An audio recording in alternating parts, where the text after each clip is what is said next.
দিল্লি বিস্ফোরণের সঙ্গে বাংলার যোগ। উত্তর দিনাজপুর থেকে গ্রেফতার মেডিকেল ছাত্র। উত্তর দিনাজপুরের সূর্যাপুর বাজার এলাকা থেকে ধৃত নিশার আলম। এনআই এর হাতে ধৃত নিশার, ধৃত যুবক আলফালা মেডিকেল কলেজের ছাত্র। যেমনটা জানা যাচ্ছে, নিশারের আদি বাড়ি লুধিয়ানায় হলেও তার পৈতৃক বাড়ি উত্তর দিনাজপুরে। আরো বিস্তারিত জানবো, ভবানন্দ সিংহ সরাসরি রয়েছেন আমার সঙ্গে। প্রতিনিধি ভবানন্দ সিংহ রয়েছেন। ভবানন্দ, কি জানা যাচ্ছে?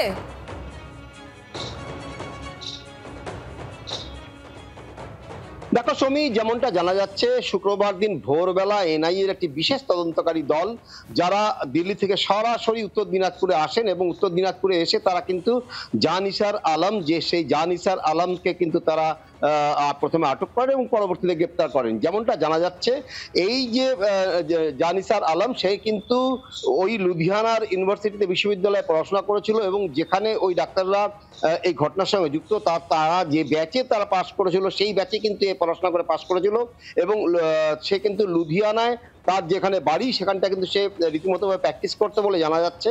এবং তার বাবা তৌহিদের সঙ্গে এনআই এর যারা আধিকারিক আছেন তারা যোগাযোগ করেন, সেখান থেকে জানতে পারেন যে জানিসার উত্তর দিনাজপুরে তার মা এবং বোনের সঙ্গে এসছে একটি পারিবারিক অনুষ্ঠানে যোগ দিতে। সেই সূত্র ধরেই কিন্তু জানিসারের মোবাইল নাম্বার ট্র্যাক করে এই অভিযান চালানো হয়।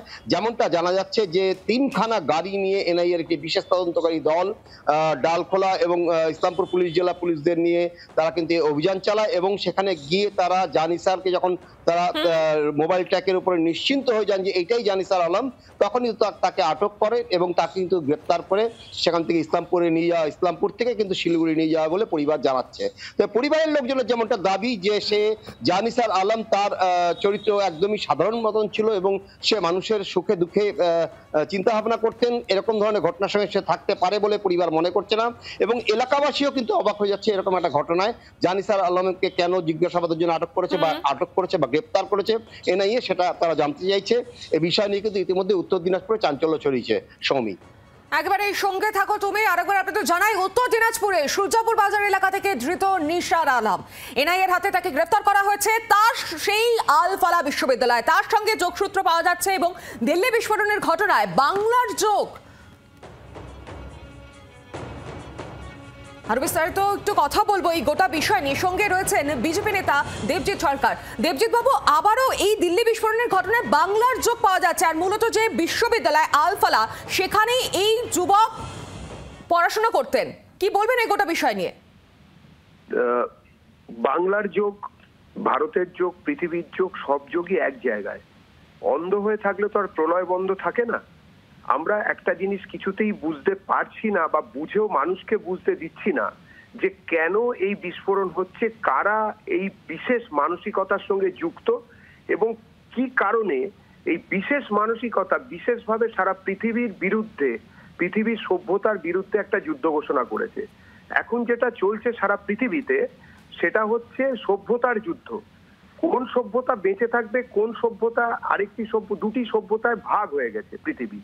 আমরা এখন বাঁচতে চাই, যারা এই বহুত্ববাদকে যারা মনে করেন যে সেটা একটা বাঁচার পদ্ধতি, বেঁচে থাকার জন্য যারা গণতন্ত্রকে বিশ্বাস করেন, বহুত্ববাদে বিশ্বাস করেন, তাদের সজাগ হতে হবে। দেখুন, এই বাংলাতে প্রত্যেকটি এই এক রকম ভাবে বাঁচতে হবে, একই রকম ভাবে তৈরি করতে হবে সবকিছু।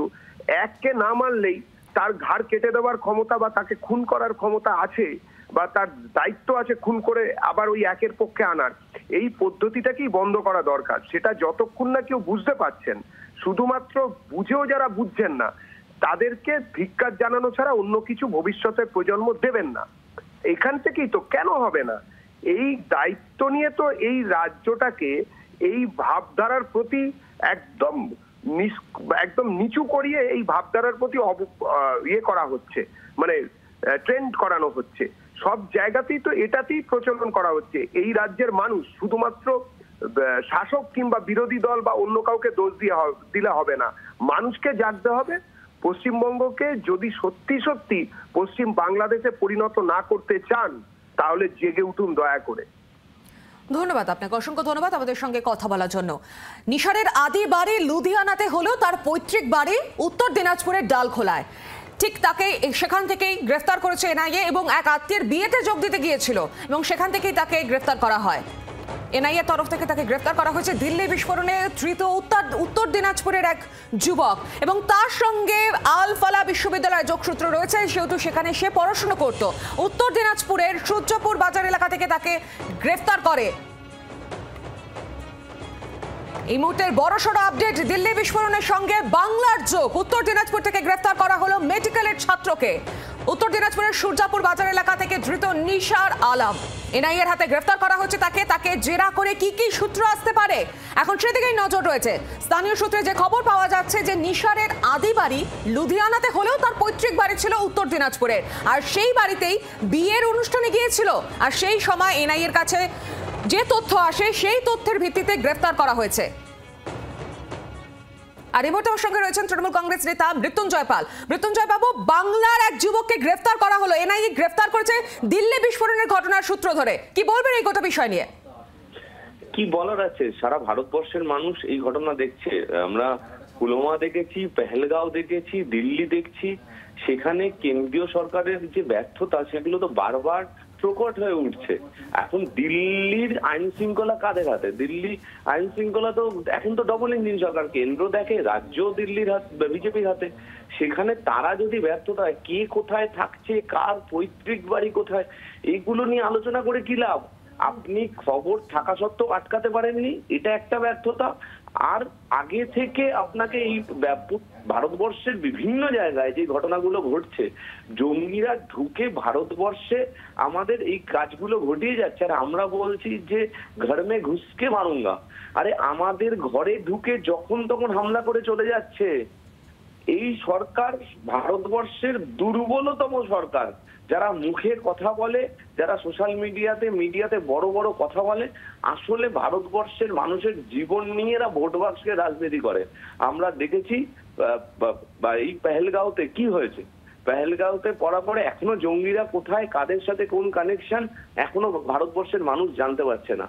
আমরা পুলওয়ামাতে দেখেছি আমাদের সেনারা শহীদ হয়েছে, এই শহীদের উপরে দাঁড়িয়ে তারা রাজনীতি করেছে। তাই এই ধরনের ঘটনা, কে কোথায় থাকছে, কার পৈতৃক বাড়ি, আপনি আগে থেকে সেটাকে অ্যারেস্ট করেননি কেন? আপনি যদি জানতেন। এইসব কানেকশন টেনে বাংলাকে ছোট করে লাভ নেই। আগে দিল্লি নিজের আয়নাতে মুখ দেখুক। বেশ, ধন্যবাদ আপনাকে। বাংলার আওয়াজ, বাঙালির আবেগ, জি 24 ঘন্টা।